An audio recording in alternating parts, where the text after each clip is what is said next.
इस जीत के क्या मायने हैं और भारतीय जनता पार्टी किन मुद्दों के आधार पर पब्लिक को ये कन्विंस कर पाई? आप लोगों ने इसे क्या महसूस किया? आपके माध्यम से ब्रजेश जी सभी मतदाताओं को आभार व्यक्त करता हूं और यह बात सिद्ध हो चुकी है कि देश में सिर्फ एक ही गारंटी है, वो है मोदी की गारंटी, जिस पर जनता भरोसा करती है। एक अकेला सब पर भारी, ये जो हम कहते हैं वो करके दिखा दिया है। बड़े बड़े क्षत्रप, बड़े बड़े राज्यों के महारथी, केंद्र के महारथी, अलग अलग पार्टियों के राष्ट्रीय अध्यक्ष, सबको धूल चटाई है।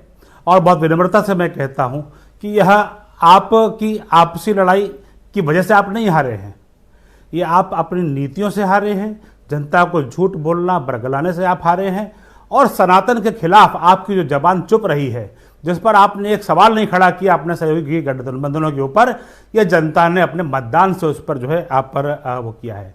और एक सबसे बड़ी बात ब्रजेश जी, एक गरीब परिवार का पिछड़े वर्ग से आने वाला देश का प्रधानमंत्री को जो सम्मान, प्यार और आशीर्वाद मिल रहा है, वह इनको पच नहीं पा रहा है।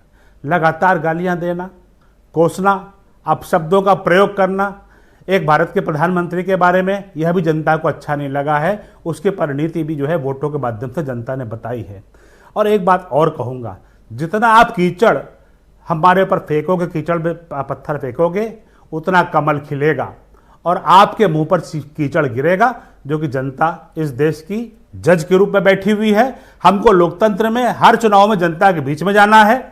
हम टीवी डिबेट में एक दूसरे को नीचा दिखाने के लिए कुछ भी कह सकते हैं, लेकिन जनता के परसेप्शन में आपके नेता की छवि क्या है, आपकी पार्टी की नीतियों की छवि क्या है, यह जनता तय करती है। और उसका नतीजा है कि 3 हिंदी भाषी प्रदेश, जहां पे हम लगभग 50 लाख वोटों से हम जीते हैं, तीनों प्रदेशों के वोट में, ये एक बहुत बड़ी जीत है। और जिसमें हमको कहा जा रहा था कि हम जो है शायद मुश्किल से राजस्थान जीत पाएंगे, बाकी मध्य प्रदेश और छत्तीसगढ़ के बारे में तो कांग्रेस के भी प्रवक्ता हूं या अन्य पार्टियों के प्रवक्ता हूं, कई पत्रकारों ने भी कहा था कि आप बुरी तरीके से हारने वाले हैं, आपकी सत्ता नहीं आने वाली है।